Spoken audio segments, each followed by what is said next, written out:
We're going to start out with our first guest, and our first guest is representing our nonprofit of the month, which is the Schenectady Society for the Prevention of Cruelty to Animals, and they are the animal cops, is how Windy says it, right? Is that correct? That's correct. Windy Wyczawski is the Director of Development from there, and she's going to tell us a little bit about what they do and how people can support you, and that's really important. Welcome. Okay, thank you. Okay, good. Basically, what we do is we supplement existing law enforcement agencies. Because it is a crime. Because it is a crime. So existing law enforcement agencies in Schenectady, actually Schoharie and Southern Saratoga County, who may not have like the manpower or the resources to prioritize these kinds of cases, we can come in and assist them with that. And these are usually gateway crimes anyway to domestic violence, and other people who do this to animals are likely to go on to bigger and better things, so to speak. Absolutely. Yeah. There's some really strong correlations between animal abuse and child abuse and animal abuse and domestic violence. And that's something that we've really started to focus on more recently, is just to look at those correlations and the part that animal abuse plays in terms of the context of community welfare in general. So one of the things that we're doing is we're trying to collaborate with different organizations out in the community to address these issues in more of a comprehensive way. And one example of that would be we're participating in a domestic violence task force. Oh, see, there you go. Yeah, very important. Very important. And then something else that we're putting together right now is a task force that addresses hoarding issues. So we're reaching out to mental health professionals and trying to get some people involved so that when we go into those situations, we can address it in a more comprehensive way, instead of just focusing our concern on the animals, but also taking into consideration everybody that's involved in the community. Right. Now, how do you get people to get involved in your organization? In other words, how does someone become, quote, an animal cop? Well, we do spring training every year, and what we like people to do is to come in and volunteer for the organization in another capacity, and you can do a ride-along and just determine whether it's something that's really right for you and something that you really want to do. Because it can be very tough. Because it can be. It can be very difficult emotionally. It's time consuming. We have a hotline that we operate and that we maintain, and so our volunteers have to be available 24 hours a day, 7 days a week to respond to these calls, and they're basically on standby. So there's a certain amount of time that you have to commit, and I think it's important to understand what you're getting into. So that's why we have people come in and volunteer in other capacities before they make that decision. And how are you funded? We're funded by donations. Okay, which is pretty tough in these days. So what do you do? How do you get that money? Absolutely. Actually, right now at Christmas time, we're reaching out to the community. We're having a little car trouble. Oh, yeah. The Schenectady County Police Department donated a squad car to us back in 2008, really? That was nice. Which was amazing.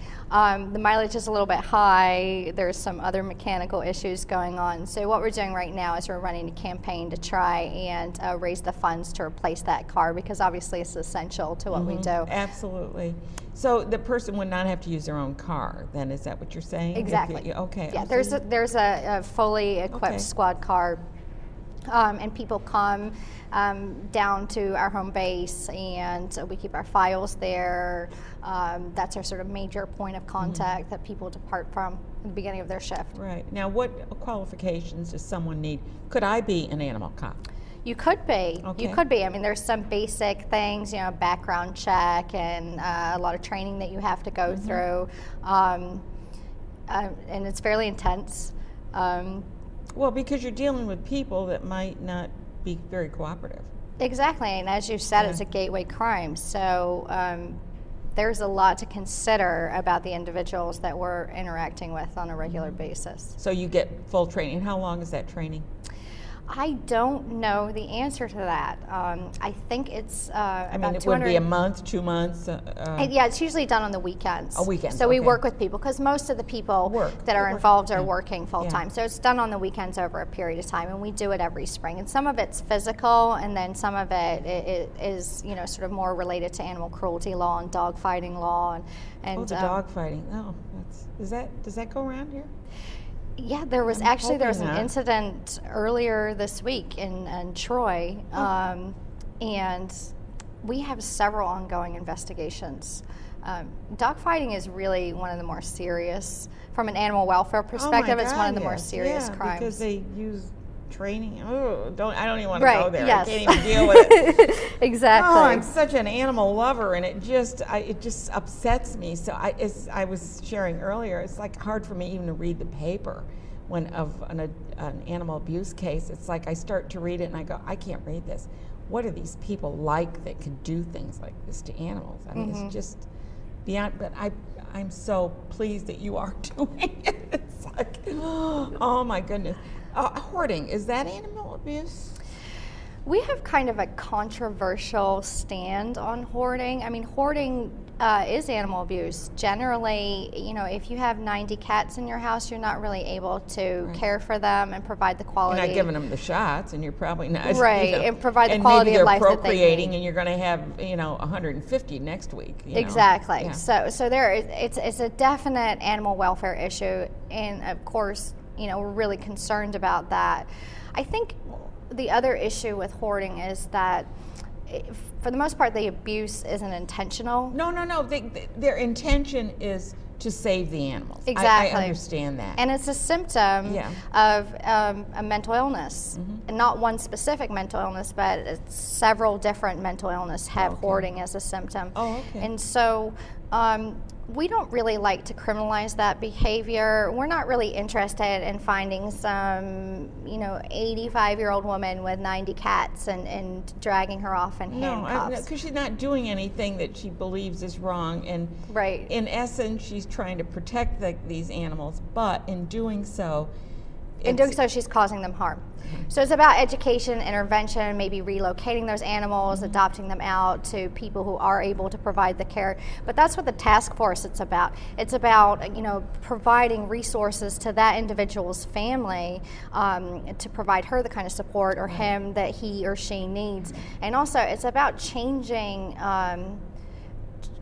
the approach that we have, because I think a lot of people don't come forward because they don't want to see their aunt end up on the 6 o'clock news, and they don't really know how to approach this, and the situation goes on and on and on and on. So what we're trying to do is really provide an alternative to that kind of a situation, where people can call us when they legitimately want help for their family member, and we can go in and change the situation in a humane way that affects everybody, and not just the cats, which obviously, we love the cats, we care about the cats, we want the cats to be valued. But we also want to make sure that that person is okay too. Sure. And if something happened to them, the person who's hoarding all these animals, what happens to the animals? I mean, that's. And there's a lot of other. You might as well get it headed off at the pass, so to speak. Issues. I mean, a lot of people that hoard animals also hoard stuff. There's fire hazard. There's health issues. There's all kinds of things that go on with that. So, I mean, it can be a real concern. And they're very resistant to change. So it'd be really difficult, to deal with a family member, and it gives some leverage to people who are trying to work with a family member by involving us. A third party. Right. Then they're not the bad guys. You're the bad guys. And they have to make some changes in order, to move forward. So it can be a really positive thing for people. Absolutely. I just want to compliment you on what you're doing. And if anyone would like to volunteer, they could certainly contact them. They do have a website. It's www.Schenectady, full word, SPCA.org. Check them out. They'll be glad to, you can make a donation, you can actually find out more information, and they're more than happy to have you join their team, right? Absolutely. We have volunteer opportunities for high school kids. We have internship opportunities.